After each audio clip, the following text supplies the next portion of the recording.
Grazie, dottor Ciopetti. Mi sentite? Sì. Ok, io farò l'intervento in inglese. So I'm going to present this in English, but before I get started, greetings to the colleagues and the students and the other persons that are involved in this important international project.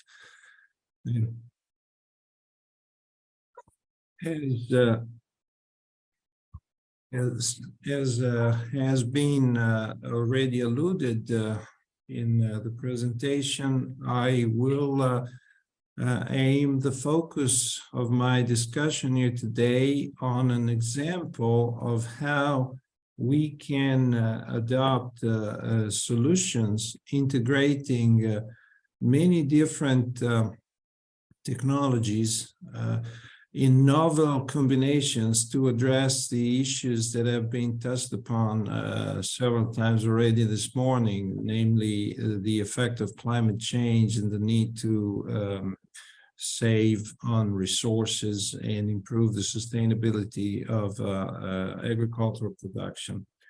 I'm going to show you some of the final results of a two-year experiment that was carried out at the experimental farm of the University of Bologna, where a number of different technologies have been combined and brought together with several goals that I will outline. So here in the central picture, you can see anti-insect netting, specifically for stink bug, anti-rain covers to diminish the degree of leaf wetness when we have in fact rain events.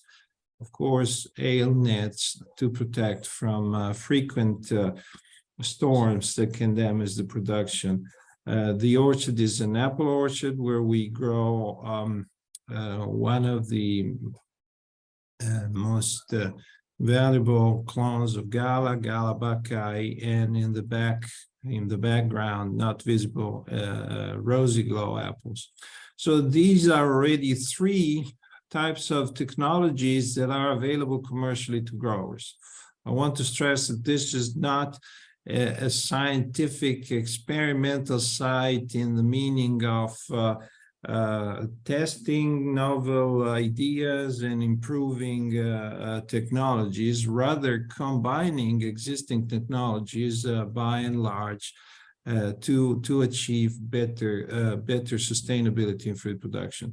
In the orchard, within the orchard, we also have fixed point sprayers like this one that is also commercially available solution, and we've tested its efficacy to protect from fungal diseases.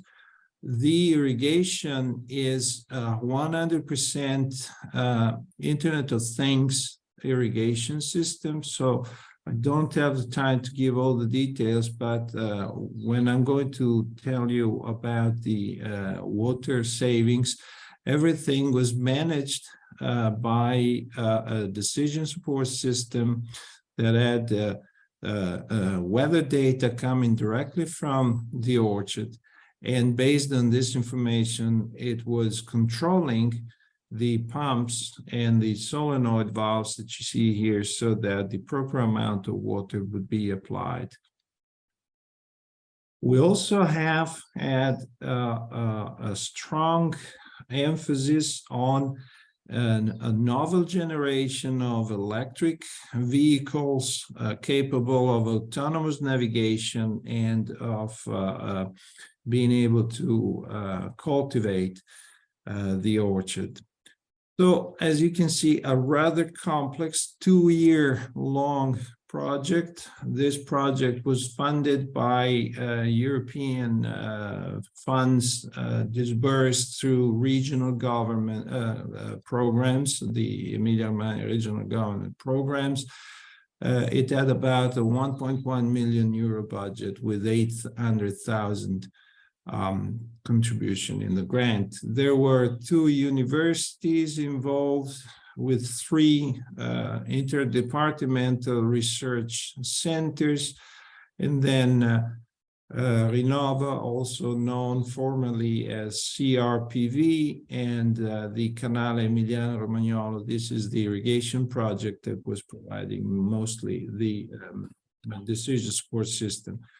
There were some industrial partners, an irrigation company, Wynet, which is a company that produces and sells digital networks for orchard implementation. So the orchard was full of sensors, and most of these sensors we had access through the cloud because we had a Wi-Fi network within the orchard, and the data were directly available to us through the cloud.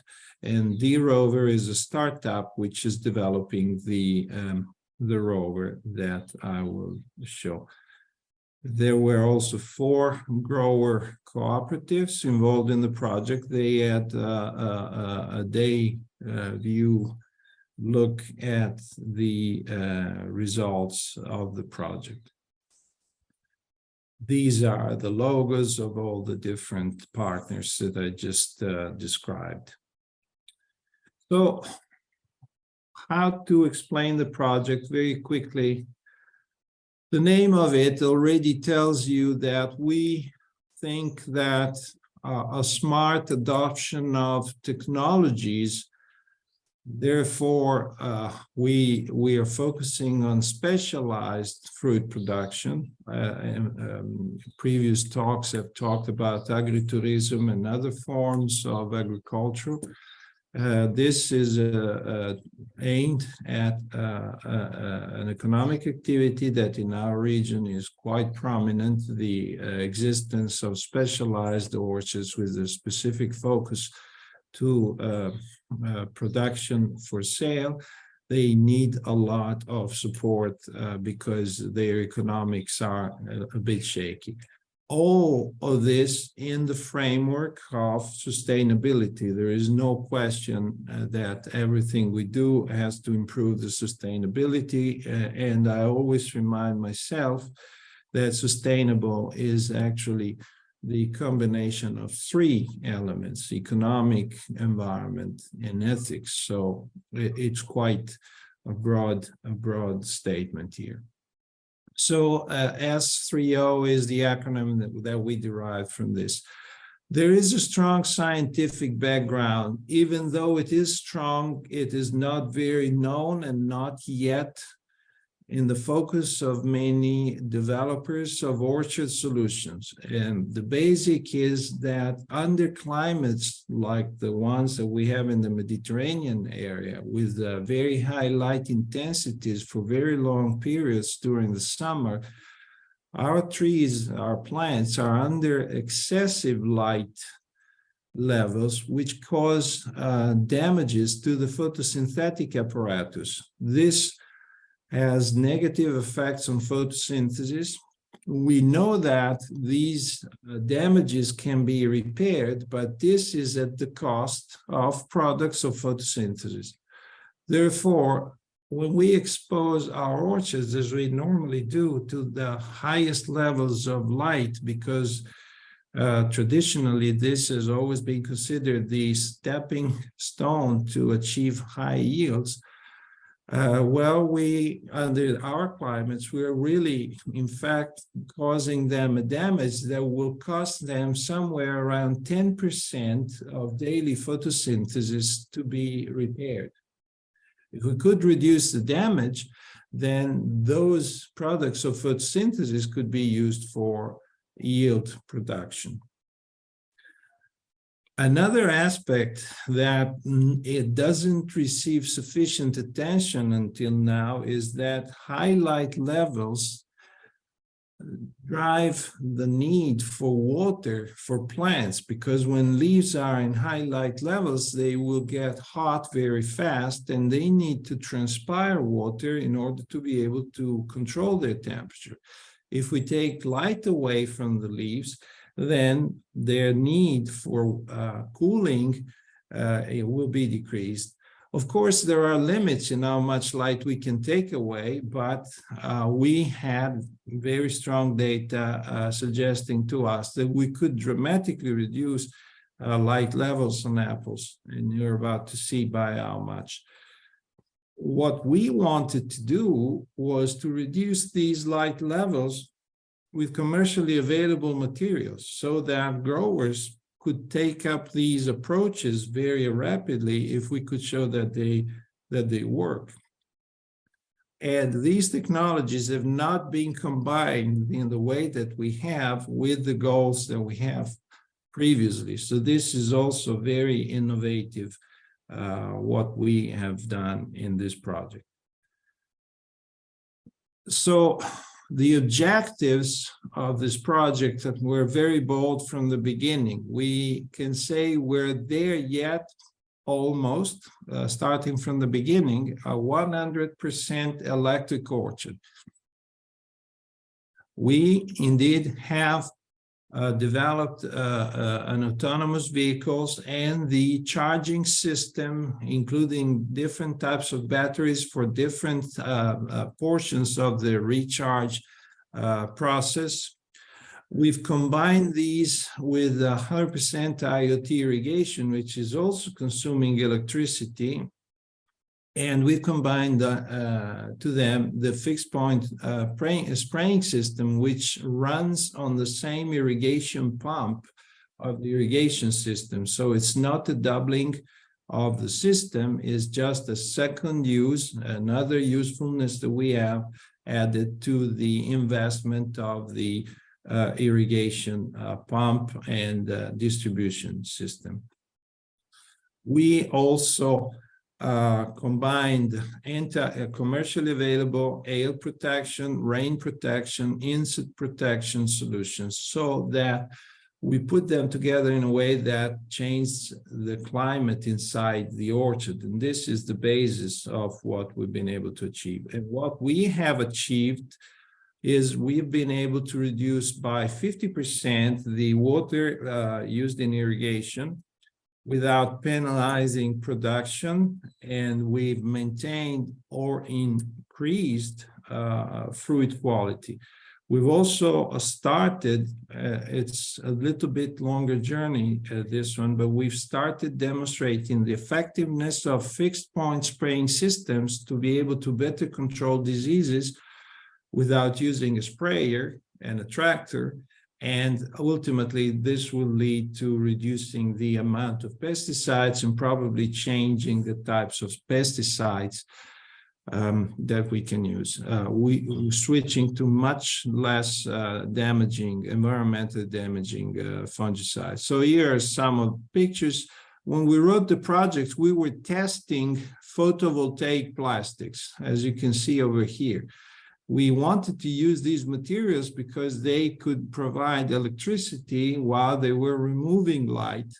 But it turned out that currently we don't have materials of this kind that are sufficiently cost-effective for use in an orchard environment. And they're also not environmentally resistant. So we didn't use them, and we used the anti-rain covers to remove most of the light.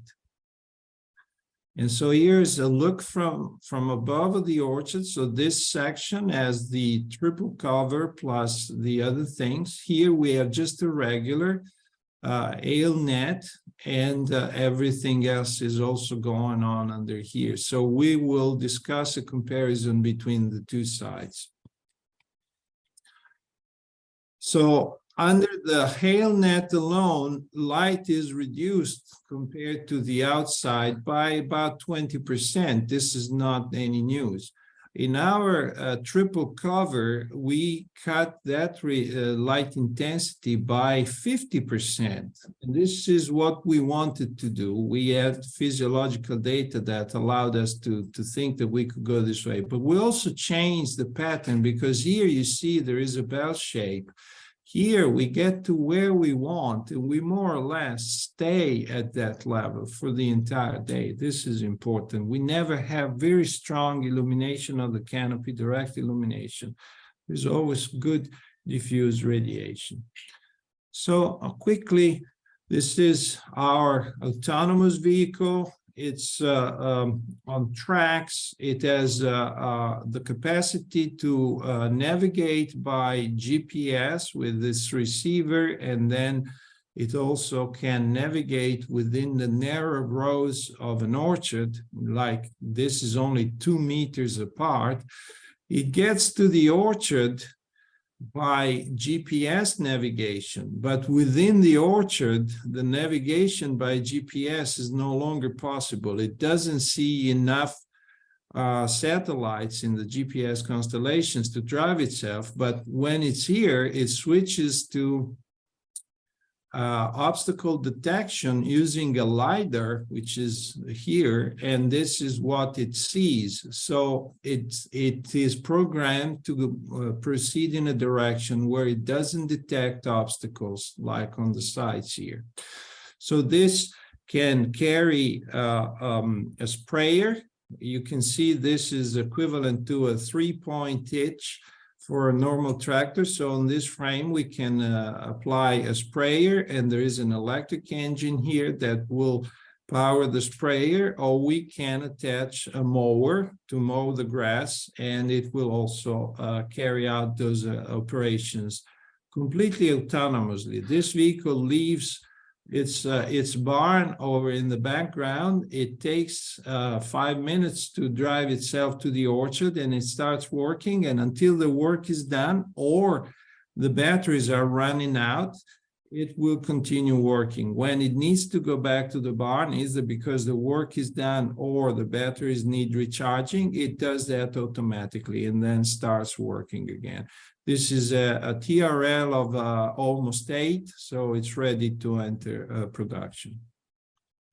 The effectiveness of the spraying system, I apologize for some Italian in the slide, but this is a control, no fungicide application. And here we have responses to a sprayer under the rain covers and our fixed spray system. So under rain cover, we are quite good. We are comparable to the sprayer under hail nets alone. Of course, under hail nets alone, we need to improve. There are reasons to explain this, and we're quite confident that we can reach this level, but I don't have the time to enter into this discussion today, but I'm open to explain it. I'm not going to discuss these, but on the left, you have photosynthesis. On the right, you have stomatal conductance. So how open are the stomata? And if they are more open, these leaves will lose more water. Gala on top, Pink Lady below, and 2 colors for 2020 and 2021 seasons. Here we have hail net only. Here we have the triple cover. So lower stomatal conductance means they lose less water, but photosynthesis is not affected. There are no differences. And both for that and Pink Lady. Here is fruit size distribution. So similarly, Gala on top, Pink Lady below. The blue are the triple cover fruit, and you can see we have more fruit in the larger sizes under the triple cover for both ears in Gala, and at least comparable, never worse, also for Pink Lady. So fruit size, which is a quality indicator, was not affected.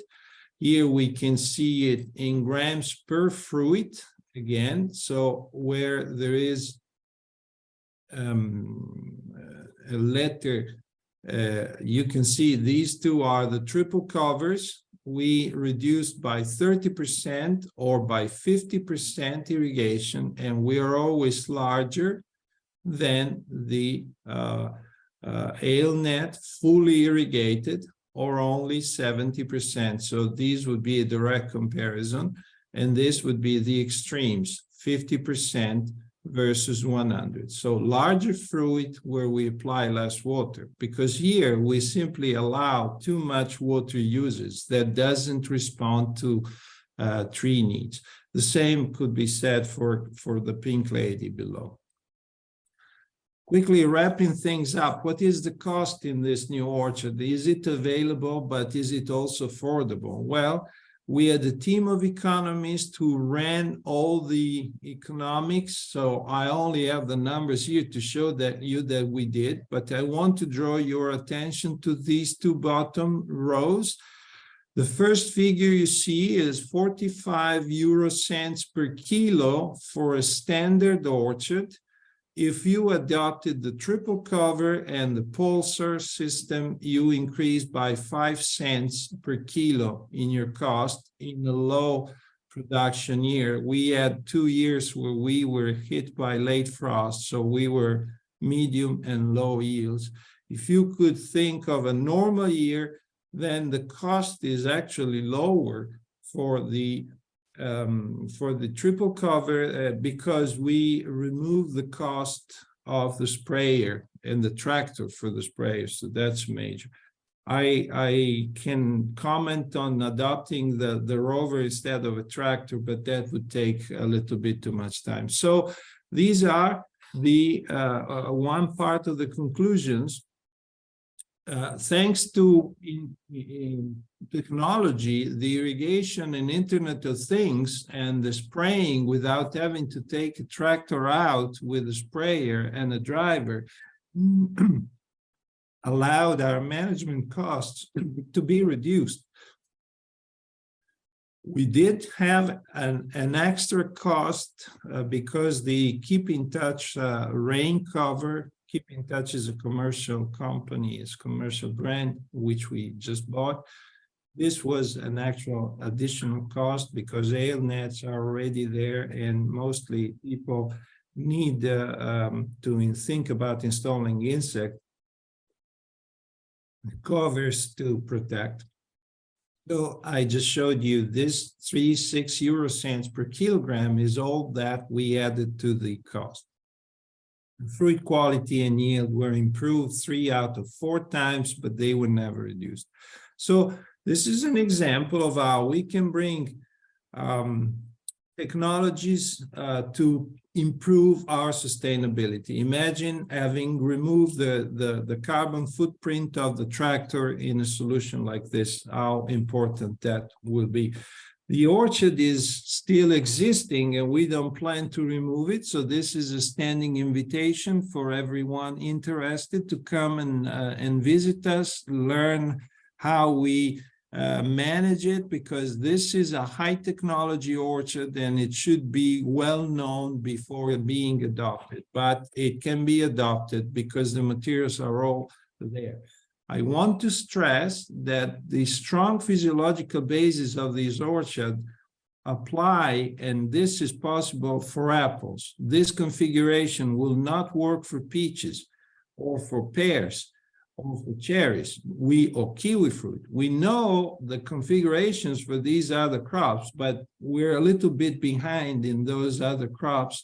And so I strongly suggest not to try this if it's not on apples.